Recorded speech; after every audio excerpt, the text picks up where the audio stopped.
हिंगोलीमध्ये यंदा जवळपास 11,000 हेक्टरवरती भुईमुगाची लागवड करण्यात आली आहे। यामध्ये सध्या कोळपणी, खुरपणी अशी अंतर्मशागतीची कामं सुरू आहेत। मात्र पिकावरती बुरशीजन्य रोगाचा प्रादुर्भाव झाल्यामुळे पिकं सुकायला लागली आहेत। उन्हाळी हंगामासाठी काटेपूर्णा प्रकल्पातून पाणी सोडणं शक्य नसल्याचं पत्र पाटबंधारे विभागाने अकोल्यातील शेतकऱ्यांना पाठवलंय। त्यामुळे तीळ, मका, ज्वारी आणि गव्हासाठी पाणी कुठून आणायचं असा पेच निर्माण झालाय। जळगावच्या पाचोऱ्यातील सातगाव डोंगरी इथल्या शेतकऱ्यावरती रानडुकराने हल्ला केलाय। शेतामध्ये पाणी भरण्यासाठी गेले असता रानडुकराने शेतकऱ्यावरती हल्ला चढवलाय। यामध्ये शेतकऱ्याचा डावा हात फ्रॅक्चर झाला असून उजव्या हाताला जबर मार लागलाय। नांदेडमधील बेघर आणि प्रवाशांसाठी सुरू करण्यात आलेलं निवारागृह बंद पडलं होतं, ते आता पालिकेने पुन्हा एकदा सुरू केलंय। बाहेरून आलेल्या प्रवासी विद्यार्थ्यांच्या सोयीसाठी या केंद्राची उभारणी करण्यात आली आहे। दरम्यान या केंद्रात लहान मुलं, महिलांना मोफत जेवणाची सुद्धा पालिकेकडून सोय करण्यात आली आहे। बुलढाणा जिल्ह्यात काही दिवसांपासून हमीभावाने तूर खरेदीला सुरुवात झाली आहे। दरम्यान खुल्या बाजारातही सारखाच दर मिळत असल्यामुळे शेतकऱ्यांनी हमीभावाकडे पाठ फिरवल्याचं चित्र आहे। गायींच्या चाऱ्यासाठी संत ज्ञानेश्वर माऊली मुक्तिधामचे संस्थापक अध्यक्ष भगवान कोकरे महाराज 17 मार्च रोजी उपोषण करणार आहेत। गोशाळेतील 11,000 गायी उपाशी राहू नयेत यासाठी त्यांनी शासनाकडे गोशाळेसाठी जागेची आणि अनुदानाची मागणी केली होती। मात्र मागणी मान्य न झाल्याने त्यांनी उपोषणाचा निर्णय घेतला। अहिल्यानगरच्या महाराष्ट्र केसरी स्पर्धेत पैलवानांवरती अन्याय झाला होता, मात्र कर्जतच्या स्पर्धेमध्ये अन्याय होणार नाही अशी प्रतिक्रिया रोहित पवारांनी दिली आहे। या स्पर्धेमध्ये राजकारण होणार नाही असं पवार म्हणाले। खेडमधील तुंबाड इकडे मोठ्या उत्साहात शिमगोत्सव साजरा करण्यात आला। पारंपरिक वाद्यांच्या ठेक्यावरती पालखी नाचवण्यात आली। यावेळेला हजारो लोक सहभागी झाले। जिंतूरमध्ये रात्री उशिरा फिरत असलेल्या एका टोळीचा व्हिडिओ व्हायरल झालाय। तोंडाला रुमाल आणि हातामध्ये हत्यार असल्यामुळे हे चोरटे असल्याचा दावा करण्यात आलाय। दरम्यान या व्हिडिओमुळे नागरिकांमध्ये भीतीचं वातावरण आहे।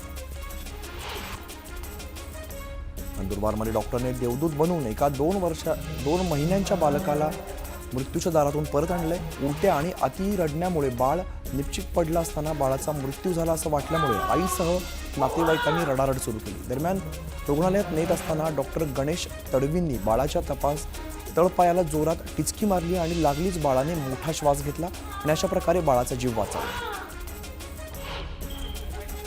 धाराशिवचे जिल्हाधिकारी कीर्ती किरण पुजार यांनी तुळजाभवानी मंदिर परिसराची कामांची पाहणी केली। घाटशीळ परिसर, रामदरा, भक्तनिवास इत्यादी ठिकाणी पाहणी करत जिल्हाधिकाऱ्यांनी माहिती जाणून घेतली।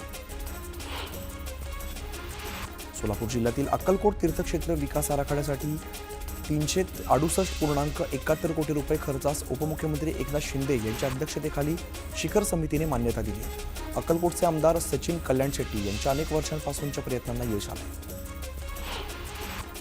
मिरज तालुक्यातील सलगरे इथे एका माकडाने धुमाकूळ घातलाय। माकडाने 6 जणांचा चावा घेतलाय, मात्र माकडाला पकडण्यात वन विभाग अपयशी ठरला। सांगलीच्या मिरजेत गुलमोहर कॉलनीमध्ये एकाच ठिकाणी 4 विषारी साप आढळलेले आहेत। रेस्क्यू टीमकडून सुरक्षितपणे 4ही विषारी सापांचा रेस्क्यू करण्यात आला। मार्च महिन्याच्या दुसऱ्याच आठवड्यामध्ये जळगावमध्ये सूर्य आग ओकू लागलेला आहे। जळगावमध्ये तापमान 40 अंशांवरती गेलंय। आवश्यकता असेल तरच घराबाहेर पडा असं आवाहन आरोग्य विभागानं केलंय। वर्धा जिल्ह्याला उष्णतेचा येलो अलर्ट देण्यात आलेला आहे। गेल्या 3 दिवसांपासून जिल्ह्याचं तापमान 41 अंशांवरती आहे। सामान्य नागरिकांनी काळजी घेण्याचं आवाहन प्रशासनानं केलं आहे। अमरावतीसह विदर्भात उन्हाचा पारा वाढल्यामुळे तापमान 40 डिग्रीवरती गेलंय। त्यामुळे अमरावतीतील सर्व शाळा 20 मार्चपासून सकाळच्या सत्रात भरवण्याचा निर्णय घेण्यात आला आहे। शाळा सकाळी 7:30 ते दुपारी 12:30 अशी असणार आहे। चिपळूण शहराचं प्रसिद्ध ग्रामदैवत बहिरीबुवा यांची पालखी भक्तांच्या भेटीसाठी निघाली। पालखी अनेक भक्तगृहात जाऊन भक्तांना दर्शन देते। ही परंपरा शिमग्यानंतर दुसऱ्या दिवशी वर्षानुवर्ष पाळली जाते। संत तुकाराम महाराजांच्या 375व्या वर्षपूर्ती सदेह वैकुंठ गमन सोहळ्यानिमित्ताने देहूनगरी सजलेली आहे। देहूतील मुख्य मंदिरात 6 टन देशी विदेशी अशा आकर्षक फुलांची सजावट करण्यात आली। जगद्गुरू संत तुकाराम महाराजांचा 375वा सदेह वैकुंठ गमन वर्षपूर्ती सोहळा हा पार पडणार आहे। सोहळ्यासाठी वारकरी देहूमध्ये दाखल झालेत। भक्तांनी मुख्य मंदिरात मोठी गर्दी केली। खेडमधील उधळे गावात चाळकोबा खेमराज देवाच्या पालखीने भक्तांच्या घरोघरी जाऊन भेट दिलेली आहे। यावेळेला गावदेवीची खणा नारळाने ओटी भरली जाते। यासह कोमूचा नाच आणि भजनाचा कार्यक्रम झाला। रत्नागिरीच्या मंडणगडमध्ये लाटवण भैरीदेवाच्या पारंपरिक शिमगोत्सवाला सुरुवात झाली। भैरीदेवाची पालखी भक्तांच्या भेटीला निघाली। या उत्सवामुळे गावामध्ये आनंदाचं वातावरण आहे। 66व्या महाराष्ट्र केसरी कुस्ती स्पर्धेच्या मैदानाचं भूमिपूजन रोहित पवारांच्या हस्ते पार पडलं। कर्जतमध्ये 26 ते 30 मार्च दरम्यान या स्पर्धांचं आयोजन केलं आहे। तिथीनुसार साजऱ्या होणाऱ्या शिवजयंतीच्या पार्श्वभूमीवरती सह्याद्री गिरीभ्रमण संस्थेच्या वतीने किल्ले शिवनेरीवरती दीपोत्सव साजरा करण्यात आला। शिवरायांच्या आरतीने या दीपोत्सवाची सांगता झाली। आजपासून देवाच्या पालख्या भक्तांच्या भेटीसाठी जाणार आहेत। कोकणात काठीच्या रूपाने 5 देवाच्या एकत्र भेटीची परंपरा आहे। हिंगोलीच्या सेनगाव तहसील कार्यालयासमोर उभाटाच्या वतीने ढोल बजाव आंदोलन करण्यात आले आहे। अवैध वाळू उपसा करून घरकुल लाभार्थ्यांना वाळू मिळत नाही, त्यामुळे वाळू तस्करांवरती कारवाई व्हावी अशी मागणी आंदोलन करण्यात आली आहे। कराड आगाराला नवीन 50 बसेस मिळाव्यात या मागणीसाठी अखिल भारतीय मराठा महासंघाच्या वतीने अमरण उपोषण सुरू आहे। कराड एसटी आगारात हे उपोषण सुरू आहे। कोल्हापुरातील शिवाजी विद्यापीठाच्या नामविस्तारास विरोध होतो। शिवाजी विद्यापीठाच्या अधिसभेत प्रस्तावावरून गोंधळ झाल्याचं पाहायला मिळालेलं आहे। काळ्या फिती लावून नामविस्तार बदलाला विरोध करण्यात आला आहे। नागपूर रत्नागिरी मार्गाच्या कामाविरोधात स्वाभिमानी शेतकरी संघटनेनं आंदोलन पुकारले। आंदोलनापूर्वी पोलिसांना राजू शेट्टी आणि कार्यकर्त्यांना ताब्यात घेतले आहे। खोक्यावर सतीश भोसलेला घेऊन शिरूर पोलीस घटनास्थळी दाखल झाले। ज्या बावी गावात ढाकणे पितापुत्रांना खोक्याने अमानुष मारहाण केली त्याच ठिकाणी पोलीस निरीक्षक गणेश धोकरट खोक्याला घेऊन आले। खोक्याच्या घरावरती कारवाई झाल्यानंतर सुरेश धस यांनी प्रतिक्रिया दिली आहे। सतीश भोसले याचं घर पाडण्यासाठी अतिघाई केली असं धस म्हणाले। याबाबत कलेक्टर आणि वन विभागाला विचारणा करणार असल्याचे धसांनी सांगितले। बीडच्या आष्टीत भाजप आमदार सुरेश धस यांच्या संकल्पनेतून आमसभेचं आयोजन करण्यात आलं होतं। सरपंच संतोष देशमुख यांच्या मारेकऱ्यांना कठोर शासन व्हावं याबाबतचा ठराव या आमसभेमध्ये एकमताने मंजूर केला। अक्कलकोट तालुक्यातील मैंदर्गी गावात औरंगजेबाचे स्टेटस ठेवणाऱ्या 14 व्यक्तींविरोधात गुन्हा दाखल करण्यात आला। सामाजिक सलोखा बिघडवायला जात असल्याचा ठपका ठेवत पोलिसांनी कारवाई केली। हिंगोलीत मंत्री नितेश राणेंविरोधात मल्हार क्रांती सेना संघटना आक्रमक झाली आहे। मटण विक्रेत्यांना मल्हार सर्टिफिकेट देण्याच्या राणेंच्या वक्तव्याचा निषेध केला। तर राणेंनी स्वतः कोकणात मटण चिकनचं दुकान टाकावं, त्यांना 11,111 रुपये बक्षीस देऊ असं आवाहन सुद्धा संघटनेनं केलं आहे। अभिनेते संदीप कुलकर्णी यांनी कुलदैवत जेजुरीच्या खंडोबाचं दर्शन घेत अभिषेक घातला। यावेळेला त्यांनी मल्हार हे नाव अयोग्य गोष्टींसाठी वापरलं जात असल्याचं म्हणत खेद व्यक्त केला आहे।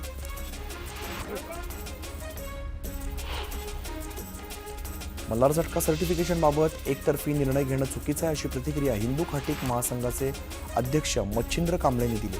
हिंदू खाटीक समाज आणि मुस्लिम खाटीक समाज अनेक वर्षांपासून एकत्र राहतो, यावरती निर्णयाचा काय परिणाम होतो हे पाहावं लागेल असंही कांबळे म्हणाले।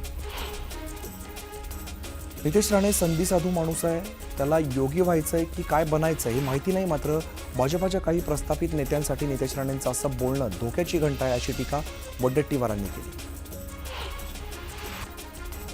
माजी मंत्री सुभाष देसाई यांनी उपजिल्हा रुग्णालयाला अचानक भेट देत पाहणी केली। यावेळेला त्यांनी रुग्णांसोबत संवाद साधला। दरम्यान सोनोग्राफी या मशीन चांगल्या असून तज्ज्ञ डॉक्टर नसल्यामुळे त्या धूळ खात पडून असल्याचं त्यांच्या निदर्शनास आलं। त्यानंतर औषधांबाबत ही समस्या असल्यामुळे त्याचा पाठपुरावा करण्याचं आश्वासन देसाईंनी दिलं। अहिल्यानगरच्या दाणेवाडीत 2 हात आणि शीर नसलेला मृतदेह 2 दिवसांपूर्वी आढळला होता, तर दुसऱ्या विहिरीत या मृतदेहाचं शीर आढळलेलं होतं। दरम्यान मृतदेह गावातील माऊली सतीश गव्हाणे यांचा असल्याचं निष्पन्न झालंय। गव्हाणे काही दिवसांपासून बेपत्ता होते। कानातल्या बाळीवरून मृतदेह गव्हाणे यांचा असल्याचं स्पष्ट झालंय। सारंगी महाजन यांच्या जमिनीच्या वादासंदर्भातील अर्जावरती 4 एप्रिलला पुढील सुनावणी पार पडणार आहे। माजी मंत्री धनंजय मुंडेंनी जमीन व्यवहारात फसवणूक केल्याचा आरोप सारंगी महाजन यांनी केला होता।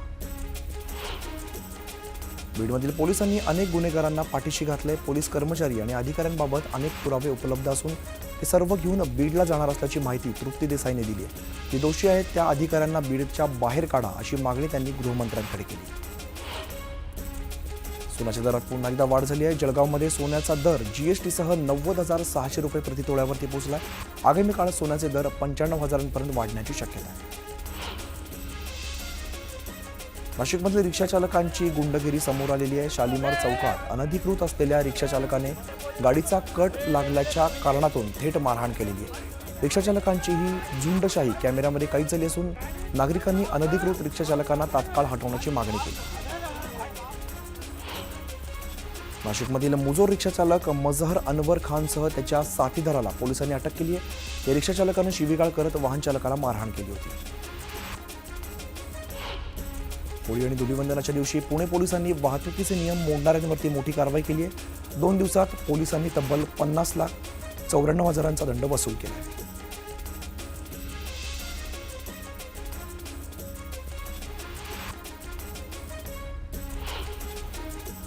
बदलापूरमधील माजी नगरसेवक शैलेश वडनेरे यांच्याकडे 50 लाखांची खंडणी मागेल असा धक्कादायक प्रकार समोर आला आहे. वडनेरेने त्यांचे महिलेसह असलेले अश्लील व्हिडिओ आणि फोटो दाखवून आरोपींनी त्यांना ब्लॅकमेल करत पैशाची मागणी केली. या प्रकरणानंतर पोलिसांनी 4 सराईत गुंडांना अटक केली.